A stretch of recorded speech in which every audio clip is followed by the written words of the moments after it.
Para pekerja bangunan ini sangat dipaksa kerja rodi. Mereka tidak dikasih waktu untuk istirahat, bahkan jadwal makan. Karena si bosnya itu sangat tega sekali kepada anak buahnya. Mereka bekerja 2 orang saja untuk bangun ruko. Mereka kerja sampai malam. Dan setelah itu, mereka tidak diberi istirahat sama sekali. Ketua mandor itu sangat kasihan nih kepada anak buahnya karena mereka dipaksa kerja rodi untuk membangun ruko. Hanya 2 orang saja. Dan si bosnya itu emang sangat pelit sekali. Dia tidak memberi makan bahkan waktu sepantasnya untuk manusia. Mandor itu bilang kepada si ketua bos kalau misalkan anak buahnya itu harus dikasih makan dulu nih biar kerjanya makin semangat. Tapi si mandor itu bilang, saya bikin ruko hanya 1 bulan dengan 2 orang tukang saja. Benar si bos itu keceplosan karena ada hal besar yang si bos simpan. Akhirnya si bos tiba-tiba bilang, udah istirahatkan saja 2 tukang itu. Dan si kepala mandor itu langsung bilang dong untuk makan. Kedua tukang itu, bapak-bapak, nih istirahat dulu. Dan kedua tukang itu sangat bersyukur nih disuruh istirahat sama si bos. Dan fun fact-nya adalah ternyata si bosnya dulu itu memperkerjakan 2 orang itu bukan manusia, melainkan makhluk lain. Dan si bos itu menumbalkan tukang-tukang yang bekerja dengan dia. Jadi rukonya itu cepat selesai dalam 1 malam saja karena tumbal yang diberikan itu 3 orang. Benarnya si bos ini sangat ketakutan juga mendengar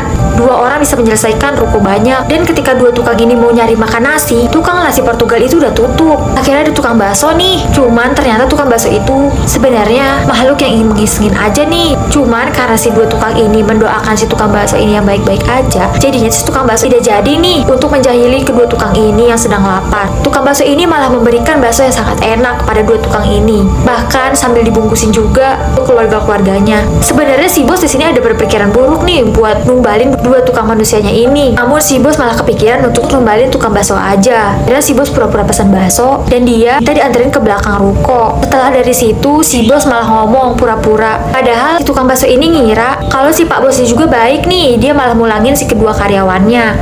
Padahal udah positive thinking banget ya tukang bakso. Dia gak ngejahilin tukangnya, padahal dia bisa aja ngejahilin kan. Tapi yang lebih parahnya lagi, tukang bakso ini malah dijadiin tumbal oleh si bos ini. Dia malah didorong ke tempat semen dan dipisahkan tuh kepala sama badannya. Dia gak menyangka dong, meskipun dia bukan manusia, tapi tetap gak nyangka nih kalau ada manusia sejahat itu.